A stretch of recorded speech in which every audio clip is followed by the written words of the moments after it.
ஜம்மு காஷ்மீருக்குள் சுமார் 10,000 தீவிரவாதிகளை ஹபீஸ் சயீத் அனுப்பியதாக லஷ்கர் அமைப்பின் தளபதி பொதுவெளியில் பேசியுள்ளார்.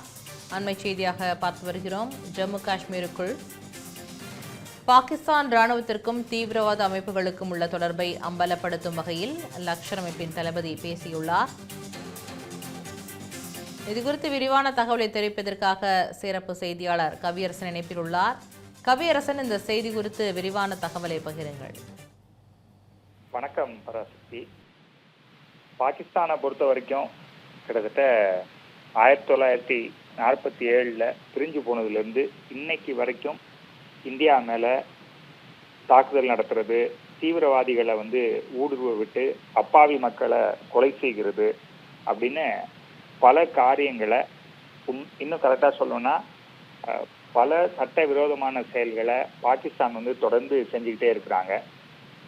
ஒவ்வொரு முறை இந்தியாவுக்குள்ள பாகிஸ்தான் தீவிரவாதிகள் ஊடுருவும் போதும் தாக்குதல் நடத்தும் போதும் அது சம்பந்தமான விஷயம் பெரிய அளவில் கவனத்துக்கு வரும்போதெல்லாம் பாகிஸ்தான் என்ன சொல்லுவாங்க அப்படின்னா, எங்களுக்கும் இந்த தாக்குதலுக்கும் சம்பந்தம் இல்லை அப்படிம்பாங்க.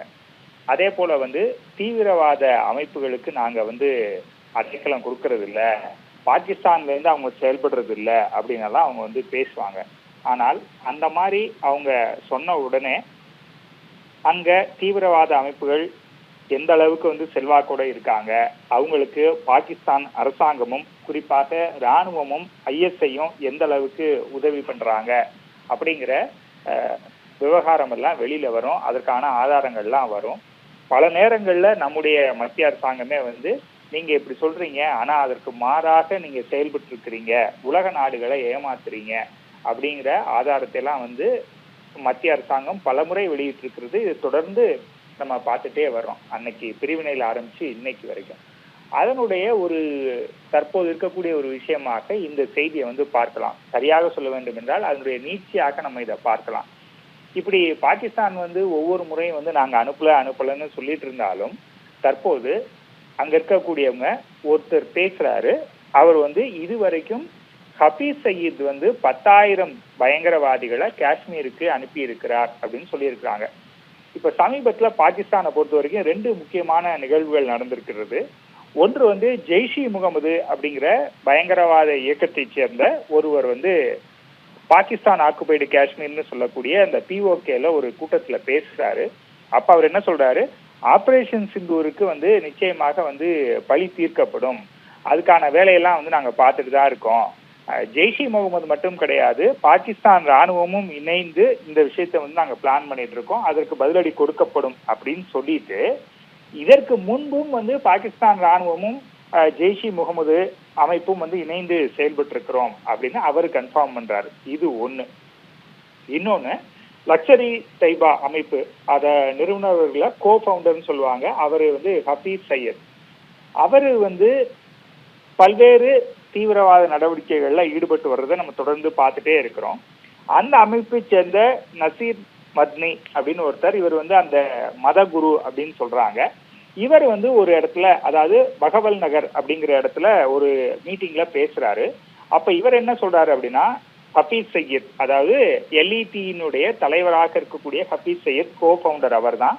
அவர் இதுவரைக்கும் 10,000 தீவிரவாதிகளை காஷ்மீருக்கு அனுப்பி இருக்கிறாரு அப்படின்னு ஒரு ஒப்புதல் வாக்குமூலம் மாதிரி ஒரு விஷயத்த அவர் சொல்றாரு. இதுல நம்ம முக்கியமா கவனிக்க வேண்டிய விஷயம் என்ன அப்படின்னா, நிச்சயமாக அவர்கள் காஷ்மீருக்குள் ஊடுருவ விட்ட தீவிரவாதிகளுடைய எண்ணிக்கை 10,000-ஐ விட அதிகமாகத்தான் இருக்கும் அப்படிங்கிற பார்வைதான் முன்வைக்கப்படுகிறது. ஏன்னா அந்த மாதிரி வந்தவங்கள பல பேரை நம்முடைய ராணுவம் தடுத்து நிறுத்தி கைது பண்ணிருக்கிறாங்க. எல்லா தடவையும் அவங்களால சக்சஸ்ஃபுல்லா இந்தியாவுக்குள்ள நுழைந்து டெரர் ஆக்டிவிட்டிஸை பண்ணிட முடியாது, பண்ணவும் நம்ம அலோவ் பண்ணல. பல நேரங்கள்ல அந்த மாதிரி எல்லையை தாண்டி ஊடுருவி வரக்கூடியவங்களை கண்டுபிடிச்சு அவங்கள கைது பண்ணி சிறையில அடைச்சிருக்கிறாங்க. சட்ட நடவடிக்கை எல்லாம் எடுக்கப்பட்டிருக்கிறது. ஆனால் இது வரைக்கும் ஹபீஸ் சயீத் எங்க நாட்டிலேயே இல்லை, அவரோட நாங்க ராணுவம் இணைந்து செயல்படுவதில்லை, இந்த மாதிரி பல ஒரு கதைகளை பாகிஸ்தான் ராணுவமும் பாகிஸ்தான் அரசாங்கமும் சொல்லிக்கிட்டே இருந்தாங்க. ஆனா அதற்கு நேர்மாறாக ஹபீஸ் சயீத் 10,000 பேரை பாகிஸ்தானிலிருந்து இந்தியாவுக்கு அனுப்பி இருக்கிறார். அவர்கள் அனைவரும் சாதாரண நபர்கள் அல்ல, பயங்கரவாதிகள் அந்த தீவிரவாத பயிற்சி பெற்றவர்களை இன்னும் சொல்ல போனா நாங்களே பயிற்சி கொடுத்து அனுப்பியிருக்கோம் அப்படிங்கிறத ஹபீஸ் சயீத்தினுடைய அந்த அமைப்பை சேர்ந்த ஒருவர் முக்கியமான நபர் ஒப்புதல் வாக்கு மூலமாக கொடுத்திருக்கிறார். இதன் மூலமாக மீண்டும் ஒரு முறை பாகிஸ்தான் அரசாங்கமும் பாகிஸ்தான் ராணுவமும் அந்த நாட்டினுடைய உளவு அமைப்பான ISஐயும் எந்த அளவுக்கு பயங்கரவாதிகளுக்கு ஆதரவாக இருக்கிறார்கள், அடைக்கலம் கொடுக்கிறார்கள், அவர்களோடு இணைந்து செயல்படுகிறார்கள் என்பது மிகவும் தெளிவாக மீண்டும் ஒரு முறை மெய்ப்பிக்கப்பட்டிருக்கிறது அப்படின்னு புவிசார் அரசியல் வல்லுநர்கள்லாம் சொல்றாங்க. எனவே பாகிஸ்தான் இது போன்ற இந்த செயல்களை செய்வதை நிறுத்தினால்தான் இரு நாடுகளுக்கு இடையில அமைதி ஏற்படும் அப்படிங்கிறத நம்மளும் தொடர்ந்து சொல்லிட்டே வர்றோம். ஆனா அவங்க அதை கேட்கிற மாதிரி இல்ல. ஆபரேஷன் சிந்தூருக்கு பதிலடி கொடுக்கப்படும் ஒருவர் பேசுகிறார், இன்னொருத்தர் 10,000 பேர் அனுப்பிச்சிருக்கோம் அப்படின்னு பேசுறார்.